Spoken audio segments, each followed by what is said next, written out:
Okay, so you ever get that feeling, when you see some big shot CEO or politician in trouble, maybe even facing charges, and you just kind of think, they'll get away with it. Yeah, it's almost like a reflex at this point, right? Totally.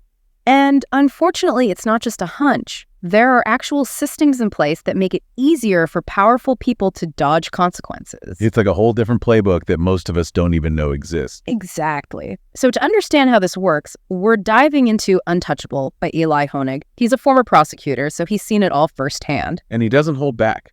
Honig breaks down the ways the justice system can be gamed, the subtle advantages, the loopholes. It's kind of unsettling, honestly. Like, is anyone truly accountable if they have enough power or money? Well, that's what we're going to find out. One of the first things Honig talks about is this idea of power imbalance. And he uses this crazy story, the murder of Frank Heidel. Oh, yeah. Wasn't he related to some mob boss? Yeah, his own uncle, Daniel Marino, ordered the hit. And it perfectly illustrates how these hierarchies protect those at the top. So explain that. How does a mob boss get away with, well, basically everything? It's all about distance. Marino never got his own hands dirty. He issued the order through intermediaries, kept himself insulated from the actual crime. Clever, but cold-blooded. And effective, unfortunately. And to think about it, that same structure exists everywhere. Corporations, political parties, even friend groups sometimes. There's a top dog, and then there are those who benefit from staying in their good graces. It's like a built-in incentive to protect the leader, no matter what. Exactly. And that protection often comes in the form of legal resources. Oh, yeah. Having a team of high-powered lawyers on speed dial definitely helps. Right, but Honig goes beyond that. Yeah. He uses the example of Trump allegedly using Trump Organization funds to cover legal fees for potential witnesses. Wait, so they were basically paying people to stay quiet? Essentially, yeah. And the crazy thing is, it's totally legal. It raises ethical questions for sure, but legally, it's a gray area. So someone could be thinking about coming forward with information, but then they're told, hey, we'll cover your legal bills, just keep your mouth shut. Exactly. And when you're facing potential jail time and massive legal fees, that offer can be pretty tempting. It's like a legal muscle. You could say that. It creates this chilling effect where people are afraid to speak out, even if they have legitimate information. Okay, so that's controlling the narrative through legal pressure. But what about when someone does come forward? How do the powerful get away with it then? Well, that's where plausible deniability comes in. Honig uses the Trump Organization tax fraud case again as an example. CEOs often say they had no idea what their underlings were doing. So like the I'm just the figurehead defense. Pretty much. And it works surprisingly often. It's like the boss says something vague like boost those profits, whatever it takes, but never explicitly says commit tax fraud. And then everyone's supposed to magically understand the unspoken rule. And take the fall when things go south. Honig points to Enron too. Executives there claimed ignorance about the company's shady accounting, even though it was happening right under their noses. That's terrifying. So you're saying these powerful figures can basically set a goal, pressure their people to achieve it, and then just plead ignorance when it all blows up. It's a common tactic. Yeah. And it makes you wonder, is it a calculated strategy or just a consequence of being at the top for so long? Do these people genuinely believe they're above the law? Or are they just really good at manipulating the system? It's a slippery slope for sure. Yeah. Yeah. And it gets even trickier when we're talking about, the president, most powerful person in the country. Honig spends a good chunk of the book on this, like the unique protections a sitting president has. Right. It's a different ballgame entirely. Mm-hmm. I mean, think about it. The DOJ can't indict a sitting president. Executive privilege. The pardon power. It's a lot. It is. And those tools, they can be powerful shields if they're used strategically. Okay, so walk me through it. How does that actually work? Like, what does that look like? So the DOJ's no indictment policy, it essentially means no matter what a president might do while they're in office, they can't be criminally charged, even if there's evidence. Wow. The idea is to avoid, disrupting the government from functioning. Right. And then you've got executive privilege. That lets the president keep certain communications confidential. Again, the argument is to protect national security or the decision-making process. Right, right. And then there's the pardon power. That's basically a get-out-of-jail-free card, right? And the president can use it however they want. So much power concentrated in one person. Exactly. And Honig's argument is that Trump, he really used these tools, maybe more aggressively than we've seen in a long time. Yeah. Like he constantly pushed the limits of executive privilege.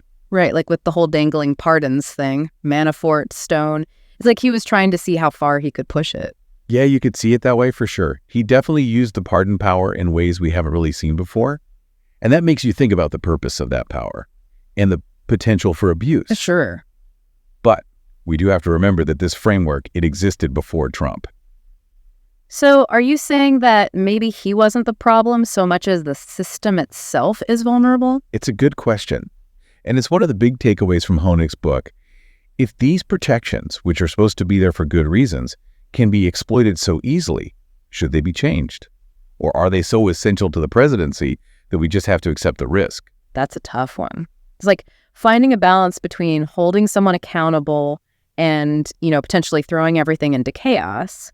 Speaking of pressure and chaos, though, Honig also talks about the whole fear and loyalty angle, how those things protect powerful people. Yeah, it's really interesting. Like, think about it. Why didn't more people around Trump flip? They had a lot to lose. Careers, reputations. I mean, some of them were even facing jail time. Exactly.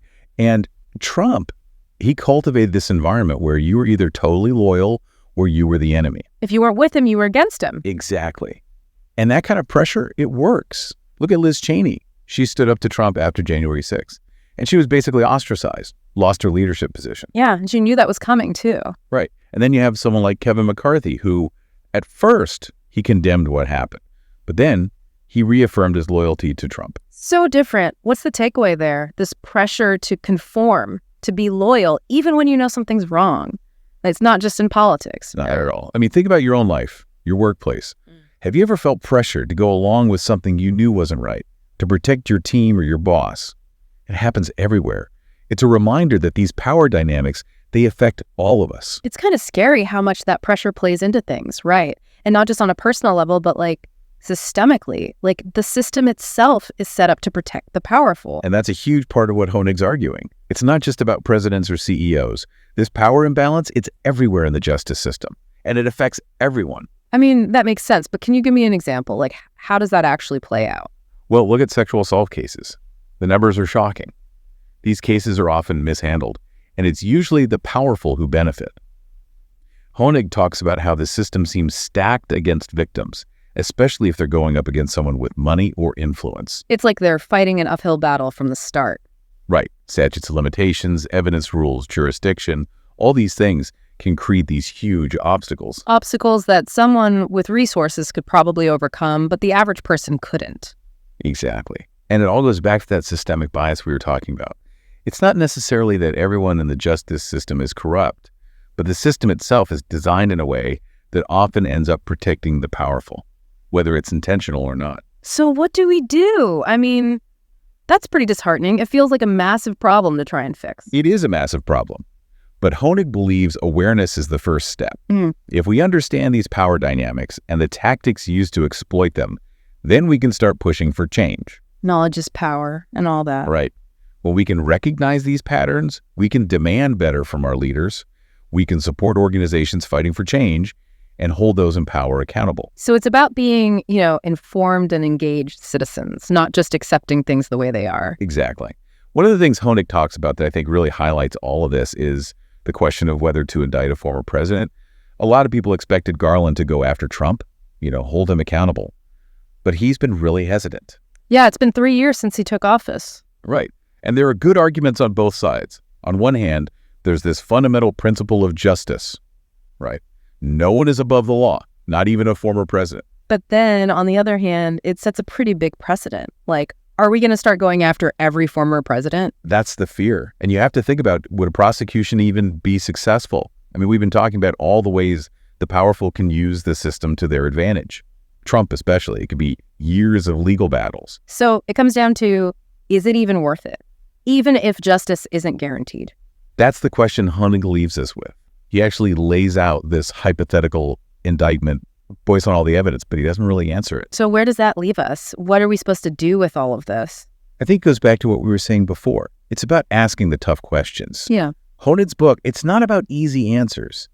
It's about empowering us to think critically about the system and to demand better. Because if we don't, who will?